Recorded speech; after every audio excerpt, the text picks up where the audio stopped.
ایک قبر کے قریب پہنچے، غوث پاک سلام کیا اور قبر کے قریب بیٹھ گئے، اور پھر تھوڑی دیر کے بعد اپنے ہاتھوں کو اٹھا لیا، دعا کرتے رہے، روتے رہے، دعا کرتے رہے۔ بہت دیر ہو گئی، بہت دیر ہو گئی، بہت دیر ہو گئی۔ بہت دیر کے بعد اپنے ہاتھوں کو غوث پاک نے اپنے مبارک چہرے پر مس کیا، کہا بقا چلو۔ بقا بن بطون نے ایک جملہ کہا، اے شیخ آج تک میں نے کسی قبر کے قریب اتنی دیر تک بیٹھے ہوئے آپ کو نہیں دیکھا۔ حضور غوث پاک فرماتے ہیں یہ قبر جو ہے نا میرے استاذ کی ہے، ان کا نام حماد دباس ہے۔ کہا جب میں ان کے قریب سے گزرا تو میں نے قبر کو دیکھا تو استاذ نظر آئے، میں نے سلام کیا تو میرے استاذ کی قبر میں نیچے جو کارپٹ تھی، قالین تھی، بچھونا تھا، وہ جنتی تھا، ان کی دیواریں جنت کی تھی، ان کا لباس جنتی تھا، ان کے سر کا تاج جو تھا وہ جنتی تھا۔ غوث پاک فرماتے ہیں شیخ حماد دباس سے میں نے کہا اے میرے استاذی مبارک ہو، جنتی لباس آپ پر ہے۔ سننا دوستو، آپ کے جسم پر جنتی لباس ہے، مبارک ہو۔ اتنا کہنا تھا کہ میری طرف دیکھا اور اپنے ہاتھ کو دکھایا۔ معلوم ہے کیا تھا؟ شیخ حماد دباس کا داہنا ہاتھ وکلانگ ہو چکا تھا، یوں تھا، یوں، اس کی طاقت ختم ہو گئی تھی، معذور تھا آپ کا ہاتھ۔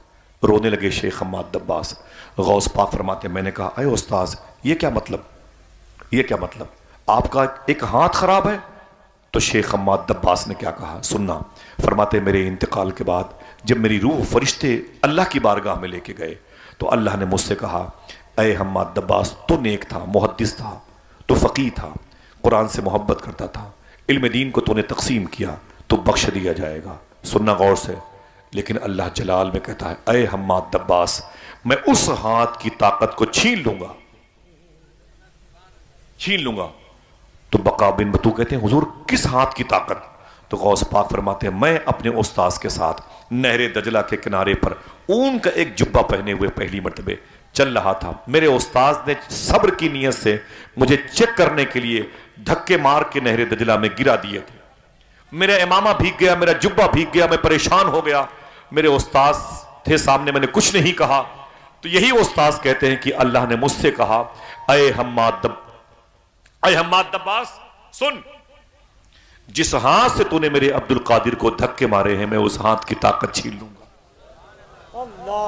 آج تک میرا ہاتھ وکلانگ ہے، اس کی طاقت واپس نہ کی گئی۔ حضور غوث پاک فرماتے ہیں اے بقا بن بطو سن، جب تک میں نے اپنے استاذ کی ہاتھوں کی سلامتی کی دعا کی ہے 5000 اولیاء کرام اپنی اپنی قبروں میں کھڑے ہو کر کے میری دعا پر آمین کہنے لگے تھے، اور جب تک اللہ نے میرے استاذ کے ہاتھوں کو درست نہ کر دیا عبد القادر نے اپنے ہاتھوں کو اپنے چہرے پر نہیں پھیرا۔ سبحان اللہ، سبحان اللہ۔ ذکر میں برکت، اگر کسی نے غوث پاک کی مجلس کو گھور کے دیکھ لیا اس کی آنکھ کی روشنی کم ہو جا سکتی ہے، غوث پاک کے لنگر خانے کی دانے کی توہین کی جائے گی تو بیماریاں اس کی نسلوں کا مقدر بن جائیں گی۔ سمجھ رہے ہیں آپ؟ اور یہ جو مینار غوث پاک کا آپ دیکھتے ہیں نا، اس کے بارے میں صوفیہ فرماتے ہیں ان میناروں کی یہ تاثیر ہے اللہ نے نہ جانے کتنے لوگوں کو ولایت ان میناروں کو دیکھنے کی بنیاد پر عطا فرمائی ہے۔ اللہ اللہ، کیا بات ہے۔ ذکر کس کا ہے؟ حضور غوث پاک کا۔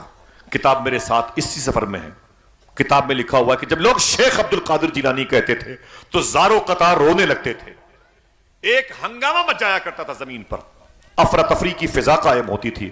اللہ نے اپنے حبیب کے لاڈلے کے نام میں اسم اعظم کا فیض